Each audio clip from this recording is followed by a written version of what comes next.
भन्न त धेरै कुरा मनपर्छ कि यसो विचार गर्दाखेरि, यसो विचार र अनुभव गर्दाखेरि साला यहाँनिर नि साँच्चै भन्नु भने नि रिसै देखाएर साँच्चै गति नै छाड्नु हुन्छ नि।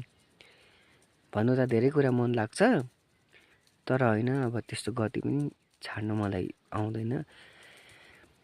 साला यहाँनिर नि त्यो गति छाड्छ नि, गति छाड्नेहरूको नि लाइक कमेन्ट सेयरहरू कमेन्टहरू धेरै आउँछ कि, धेरै कुरा भन्छ कि। तर यहाँ जो इमान्दार सोझो इमान्दार सच्चा मान्छे राम्रो हुन्छ नि, त्योलाई कसैले बुझ्दैन। त्यो गति छाड्ने औरतहरूलाई फेरि यस्तो लाइक कमेन्ट आउँछ कि म छक्कै पर्छु।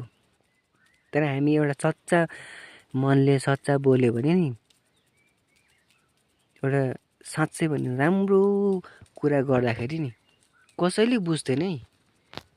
साला जाँठा मुजी त मुजीहरूलाई नराम्रो भिडियो पठायो भने लाइक कमेन्ट धेरै आउँछ, तर एउटा सच्चा बोल्यो भने तँलाई बकवास हुन्छ। मुजी त मैले सबैलाई भनेको, साथीभाइ इष्टमित्र सबैलाई। बुझ्यो, तिमीहरूको औकात त त्यही छ। जाँटा तिमीहरूलाई नि खालि चाहिन्छ कि त्यो के भन्नु अब, गति छाटाहरूलाई मात्रै तिमीहरू फलो बढाउन सक्छौ, लाइक कमेन्ट सेयर उनीहरूलाई नै गर्छौ। तर एउटा सच्चा मान्छेले सच्चा बोल्यो भने नि तिनीहरूलाई कहिले पनि फलो गर्न सक्दैनौ तिमीहरू मुजी।